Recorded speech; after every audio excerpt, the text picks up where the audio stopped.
I grew up listening to late 70s and early 80s progressive rock bands such as Genesis and Yes, and my drumming heroes were guys like Phil Collins, Bill Bruford, and Chester Thompson. I was even lucky enough to take lessons from Chester for a while, so playing odd times was something I was interested in at a very early age. Over time though, my musical tastes changed, and I found myself playing a lot less of that sort of thing, so I don't feel I've ever really fully developed my proficiency in odd time. But recently I played a series of shows with a friend of mine who produces music under the name Bright Brown. His music often incorporates multiple or compound time signatures, so it revitalized my interest in exploring all the really cool things you can do with odd meters. So in this video, I want to describe for you the system and the steps that I've come up with to help me get more creative, create more interesting grooves, and develop freedom in odd time. These steps will work with any odd time signatures, but in this video we're going to do 5/8 and 7/8 as examples. So to get started, we'll need to take a minute to choose our environment. We first need a time signature and some snare placements for our accents. Next, we'll choose a short bass drum pattern that will play only once per measure, but we will be moving this around. So in a 5/8 example, some options might be single note, 1, 2, 3, 4, 5, 1, 2, 3, 4, 5. 2 eighth notes in a row, 1, 2, 3, 4, 5, 1, 2, 3, 4, 5. 2 sixteenths in a row, 1, 2, 3, 4, 5, 1, 2, 3, 4, 5. We have broken 16th notes, 1, 2, 3, 4, 5, 1, 2, 3, 4, 5. We have another version of a broken 4/16 pattern, 1, 2, 3, 4, 5, 1, 2, 3, 4, 5. And we can also do dotted eighth notes, and that sounds like 1, 2, 3, 4, 5, 1, 2, 3, 4, 5. Finally, we need to choose a ride or hi-hat pattern, and that's where things get really interesting.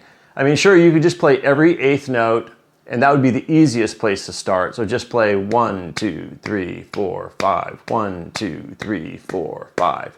But if you choose a pattern that has a quarter note pulse, or a broken pattern that takes up 4/16 notes, you will turn it into a 2-bar measure that goes over the bar line, or where the accents fall on the odd numbers on one measure and the even on the other. So for example, here's a quarter note pulse. 1, 2, 3, 4, 5, 1, 2, 3, 4, 5, 1, 3, 5, 2, 4.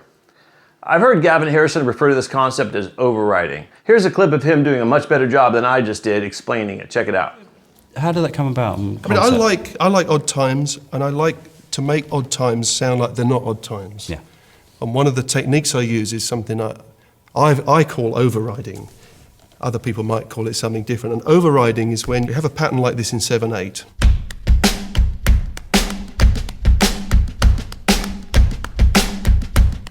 And I'm playing eighth notes with my right hand. Right. So then I start to accent just the quarter notes. Mm-hmm.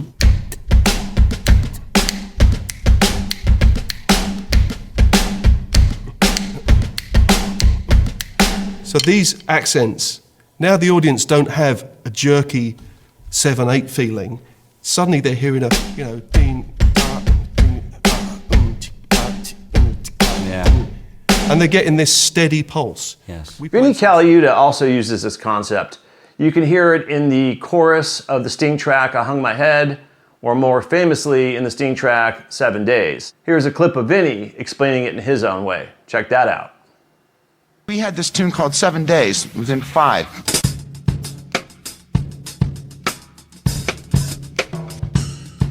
Now, here's the thing you were talking about.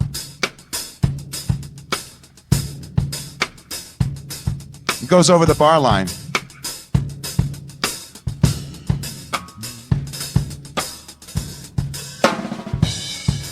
Now, the reason that we did that is because Sting wanted it to be that way.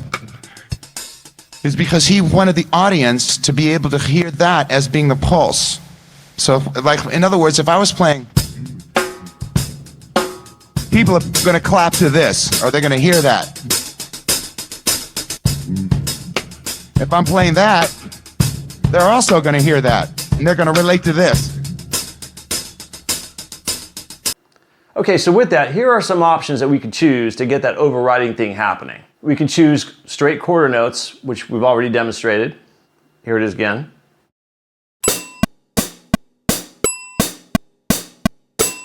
We could even play all the eighth notes, but with a quarter note accent.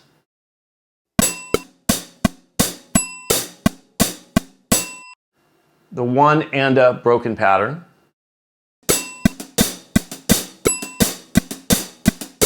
And we could play that with an accent on the downbeat or not. We could play 3/16 in a row.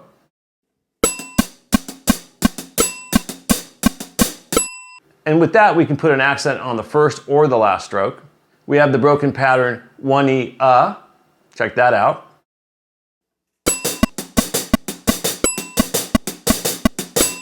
And if you're feeling really ambitious, you can join the ranks of Gavin Harrison and play a dotted eighth note pattern or every third 16th note.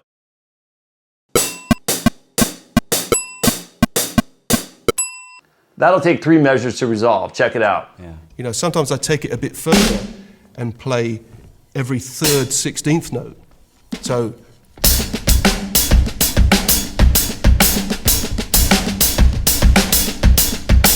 that's pretty nasty stuff right there.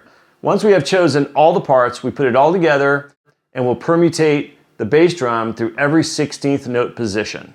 So for the first example, let's do 5/8, the snare drum on the 3, a kick pattern of 2/16 in a row, and let's do the hi-hat pattern of 3/16 with the accent on the last stroke. And to make it even more pronounced, I'll play that as an open hi-hat. Now I'm going to do my best to play each pattern 2 measures before moving on to the next one, but I would never practice it that way. I would recommend playing each one as many times as you need to feel comfortable before moving on to the next pattern. Here we go.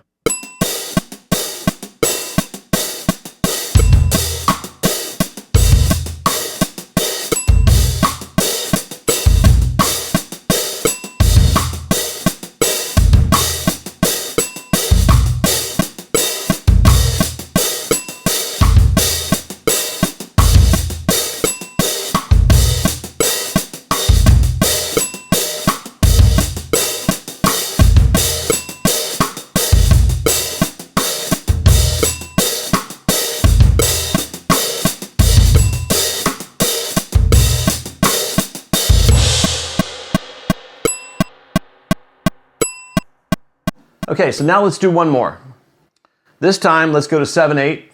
So we'll play 7/8 time, the snare on the 3 and the 7, the kick drum pattern on 1 and a, and let's do the steady eighth notes with a quarter note accent on the hi-hat.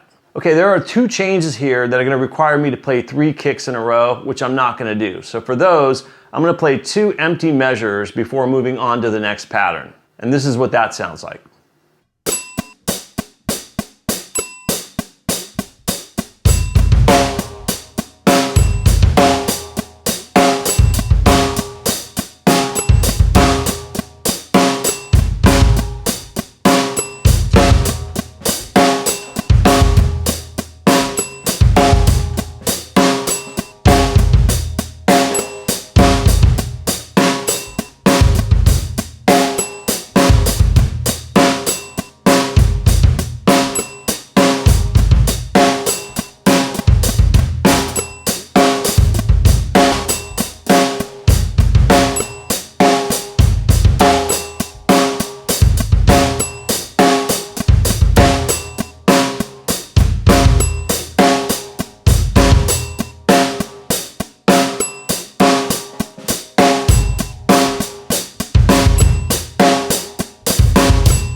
The next steps would be to mix and match the various bass drum patterns and snare accents, and then to add some ghost notes to really make the thing groove, and to make it work for your particular piece of music. I may make a future video on these next steps. If anyone's interested, please let me know in the comments. But I do have one more thing to go over, and that's how I make the sheet music for these exercises. So for that, let's go to the computer. So one of the tools I use to create the sheet music for the permutation exercises is Groove Scribe, which is a free web-based program created by Mike Johnston from Mike'sLessons.com. You don't have to be a member of Mike'sLessons.com to have access to it. So you can check that out. And thanks to Mike Johnston for putting this out there and making this available to all of us.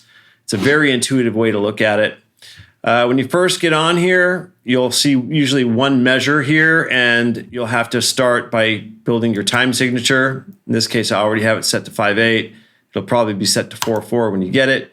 You can choose your subdivision. You have all of them here, including triplets and even mixed subdivisions. And then you have your tempo bar up here. And as you plug in the information here, you start to see the sheet music up here. I've already started this to kind of speed this along. But basically what I've done is I've created 2 measures of 5/8. And the reason I've done that is because I'm using that overriding concept where the hand pattern or the ride pattern is going to repeat after 2 measures. So this pattern is going to end up being on the accent's going to be on all the odd eighth notes in the first measure and all the even eighth notes on the second measure. So it's basically 1, 2, 3, 4, 5, 1, 2, 3, 4, 5. So it's going to repeat after 2 measures. So I would choose a bass drum pattern that you want to permutate. In this case, let's just make it simple. Just put 1 note down, but you can put any pattern you want and you can put them anywhere you want. But the point is to kind of learn how to be able to play them everywhere you put them. So I'm going to start with the first note and then choose an accent pattern. I'm going to put it on the 4. So if you play through it, this is what it sounds like. 1, 2, 3, 5, 2, 4, 1, 3, 5, 2, 4, 5, right? Okay, so then I would download it, PNG file right there, there's a download button, then move it over and just repeat. Here's what it sounds like. And by the way, you can put on headphones and play along with it rather than do sheet music, or you can do both.